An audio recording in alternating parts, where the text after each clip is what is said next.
Video में हम देखेंगे सदाचार का ताबीज़। सदाचार का ताबीज़ ये हरिशंकर परसाई के द्वारा लिखा गया है, जो कि व्यंग्य विधा है, निबंध है। और इसमें भ्रष्टाचार के आज के समय में जो भ्रष्टाचार समय और समाज का बहुचर्चित विषय है, और इसी भ्रष्टाचार के आधार बना करके ये हरिशंकर परसाई जी ने ये निबंध लिखा है। हरिशंकर परसाई जी ने इस निबंध में कहा है, एक राज्य में हल्ला मचा कि भ्रष्टाचार बहुत फैल गया है। राजा ने एक दिन दरबारियों से कहा, प्रजा बहुत हल्ला मचा रही है कि सब जगह भ्रष्टाचार फैला हुआ है, हमें तो आज तक कहीं नहीं दिखा, तुम लोगों को कहीं दिख जाए तो बताओ। दरबारियों ने कहा, हुजूर को नहीं दिखा तो हमें कैसे दिख सकता है। राजा ने कहा, नहीं, ऐसा नहीं है, कभी कभी जो मुझे नहीं दिखता वह तुम्हें दिखता होगा, जैसे मुझे बुरे सपने कभी नहीं दिखते वह तुम्हें तो दिखते होंगे। दरबारियों ने कहा, जी दिखते हैं, पर वे सपनों की बात है। राजा ने कहा, फिर भी तुम लोग सारे राज्य में ढूंढ कर देखो कि कहीं भ्रष्टाचार तो नहीं है। अगर कहीं मिल जाए तो हमारे देखने के लिए नमूना लेते आना, हम भी देखें कि कैसा होता है, आखिर भ्रष्टाचार कैसा होता है। एक दरबारी ने कहा, हुजूर वह हमें नहीं दिखेगा, सुना है कि वह बहुत बारीक होता है। हमारी आंखें अपनी विराटता देखने में इतनी आदी हो गई है कि हमें बारीक चीज़ नहीं दिखाई देती। हमें भ्रष्टाचार दिखा भी तो उससे हमें आपकी भी छवि दिखेगी, क्योंकि हमारी आंखें तो आपकी सूरत ही बसी है। पर अपने राज्य में एक ही जाति रहती है जिसे विशेषज्ञ कहते हैं। इस जाति के पास कुछ ऐसा अंजन होता है कि उसे आंखों में आंच कर वे बारीक चीज़ भी देख लेते हैं। मेरा निवेदन है कि इन विशेषज्ञों को ही हुजूर भ्रष्टाचार ढूंढने का काम सौंपे। राजा ने विशेष जाति के 5 आदमी बुलाए और उसे कहा, सुना है हमारे राज्य में भ्रष्टाचार है, पर वह कहाँ है पता नहीं चलता। तुम लोग उसका पता लगाओ, अगर मिल जाए तो पकड़ कर हमारे पास लाना, अगर बहुत हो तो नमूने थोड़ा लेते आना। विशेषज्ञों ने उसी दिन से छानबीन शुरू कर दिया। 2 महीने के बाद वे फिर से दरबार में हाजिर हुए। 2 महीने बीत गया। 2 महीने बीतने के बाद जो दरबार के जो विशेषज्ञ थे जिनको सौंपा गया था वो यह सामने आए। राजा ने पूछा, विशेषज्ञों तुम्हारी जांच पूरी हो गई? जी सरकार। क्या भ्रष्टाचार मिला? जी बहुत सा मिला। राजा ने हाथ बढ़ाया, लाओ मुझे बताओ, देखूं कैसा होता है। विशेषज्ञों ने कहा, हुजूर वह हाथ पकड़ में नहीं आता, वह स्थूल नहीं है, वह सूक्ष्म है, वह शरीर वाला नहीं है, वो सूक्ष्म है, पर वह सर्वत्र व्याप्त है, उसे देखा नहीं जा सकता, अनुभव किया जा सकता है, उसको अनुभव किया जा सकता है। राजा सोच में पड़ गए। बोले, विशेषज्ञों तुम कहते हो कि वो सूक्ष्म है, सर्वव्यापी है, ये गुण तो ईश्वर के हैं, तो क्या भ्रष्टाचार ईश्वर है? विशेषज्ञों ने कहा, हाँ महाराज, अब भ्रष्टाचार ईश्वर हो गया है। एक दरबारी ने पूछा, पर वह है कहाँ, कैसे अनुभव होता है? विशेषज्ञों ने जवाब दिया, वह सर्वत्र है, वह इस भवन में है, वह महाराज के सिंहासन में है। सिंहासन में है कहकर राजा साहब उछल पड़े, दूर खड़े हो गए। विशेषज्ञों ने कहा, हाँ सरकार, सिंहासन में है। पिछले माह इस सिंहासन पर रंग करने के जिस बिल का भुगतान किया गया है वह बिल झूठा है, वह वास्तव में दुगने दाम का है। आधा पैसा बीच वाले खा गए। आपके पूरे शासन में भ्रष्टाचार है और वह मुख्य रूप से घूस के रूप में है। विशेषज्ञों की बात सुनकर राजा चिंतित हुए और दरबारियों के कान खड़े हो गए। राजा ने कहा, अब तो बड़ी चिंता की बात है, हम भ्रष्टाचार बिल्कुल मिटाना चाहते हैं। विशेषज्ञों तुम बता सकते हो कि वह कैसे मिट सकता है? विशेषज्ञों ने कहा, हाँ महाराज, हमने उसकी भी योजना तैयार की है। भ्रष्टाचार मिटाने के लिए महाराज को व्यवस्था में बहुत परिवर्तन करने होंगे। एक तो भ्रष्टाचार के मौके मिटाने होंगे। जैसा ठेका में होता है तो ठेकेदार है, और ठेकेदार है तो अधिकारियों को घूस है। ठेका मिट जाए तो उसकी घुस जाए। इसी तरह और भी बहुत सारी चीज़ें हैं, किन कारणों से आदमी घुस लेता है, यह भी विचारणीय है। राजा ने कहा, अच्छा तुम अपनी पूरी योजना रख जाओ, हम और हमारा दरबार उस पर विचार करेगा। विशेषज्ञ चले गए। राजा और दरबारियों ने भ्रष्टाचार मिटाने की योजना को पढ़ा, उस पर विचार किया। विचार करते करते दिन बीतने लगे और राजा का स्वास्थ्य बिगड़ने लगा। एक दिन एक दरबारी ने कहा, महाराज, चिंता के कारण आपका स्वास्थ्य बिगड़ता जा रहा है। उन विशेषज्ञों ने आपको झंझट में डाल दिया।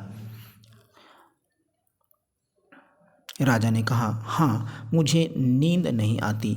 दूसरा दरबारी बोला, ऐसी रिपोर्ट को आग के हवाले कर देना चाहिए जिससे महाराज की नींद खलल पड़े। राजा ने कहा, पर करें क्या? तुम लोगों ने भ्रष्टाचार मिटाने की योजना का अध्ययन किया है, तुम्हारा क्या मत है? क्या उसे काम में लाना चाहिए? दरबारियों ने कहा, महाराज यह योजना क्या है, एक मुसीबत है। उसके अनुसार कितने उलटफेर करने पड़ेंगे, कितनी परेशानी होगी, सारी व्यवस्था उलट पुलट हो जाएगी।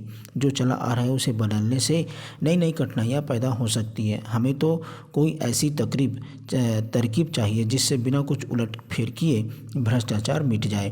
राजा साहब बोले, मैं भी यही चाहता हूँ, पर यह हो कैसे? तुम लोग ही कोई उपाय खोजो।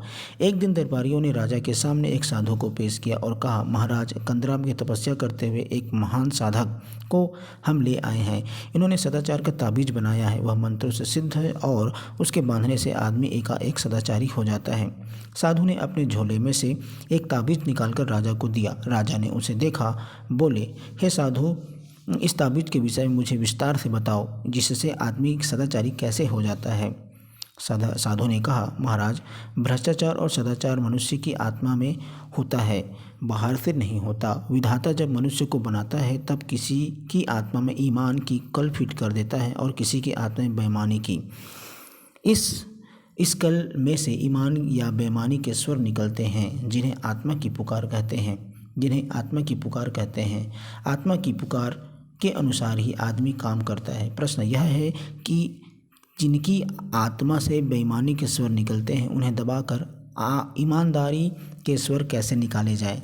मैं कई वर्षों से इसी के चिंतन में लगा हूँ। अभी मैंने यह सदाचार का ताबीज बनाया है, जिसे ये सदाचार का ताबीज दे रहे हैं महाराज जी को, दिख रहा है साधु।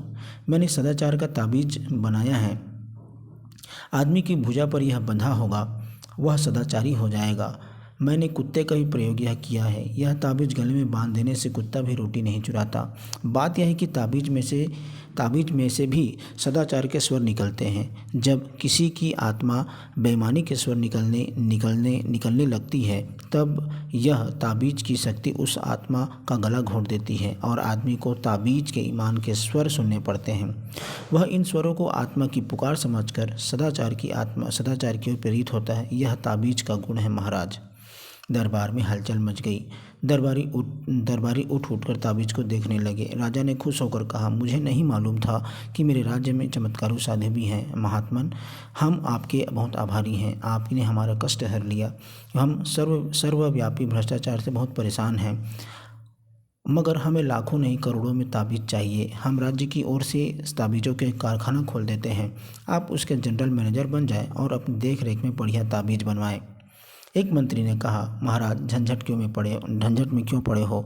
मेरा तो निवेदन है कि साधु बाबा को ठेका दे दिया जाए। वे अपनी मंडली से ताबीज बनवा कर राज्य को सप्लाई कर देंगे।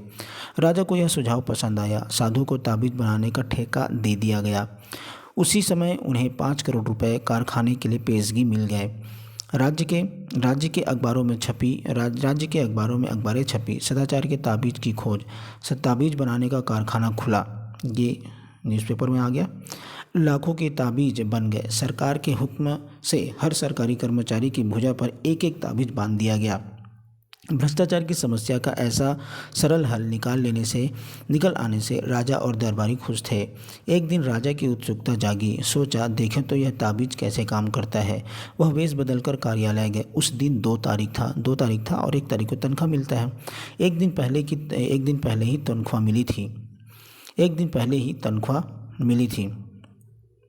वह एक कर्मचारी के पास गया और कोई काम बताकर उसे 5 का नोट देने लगे। कर्मचारी ने उन्हें डांटा, भागो जाओ यहाँ से, घूस लेना पाप है। राजा बहुत खुश हुए। ताबीज ने कर्मचारी को ईमानदार बना दिया। कुछ दिन बाद फिर वेश बदलकर उसी कर्मचारी के पास गए। उस दिन 31 तारीख था। महीने का आखिरी दिन था। राजा ने फिर 5 का नोट दिखाया और उसने लेकर जेब में रख लिया और कर्मचारी ने उसको रख लिया। राजा ने उसका हाथ पकड़ लिया। बोले, मैं तुम्हारा राजा हूँ। क्या तुम आज सदाचार का ताबीज बांधकर आए? बांधा है सरकार, यह देखिए। उसने आस्तीन चढ़ाकर ताबीज को दिखाया। राजा असमंजस में पड़ गए। फिर ऐसा कैसे हो गया? उन्होंने ताबीज पर कान लगाकर सुना। ताबीज में से स्वर निकल रहे थे, अरे आज 31 है, आज तो ले लो। ये देखिए, सदाचार का ताबीज है। सदाचार का ताबीज ये हरिशंकर परसाई के द्वारा लिखा गया है। हरिशंकर परसाई बहुत ही प्रसिद्ध व्यंग्यकार हैं हिंदी साहित्य के, और इन्होंने इस निबंध के माध्यम से समाज पर व्यंग पर भ्रष्टाचार पर व्यंग्य किया है। वीडियो देखने के लिए धन्यवाद।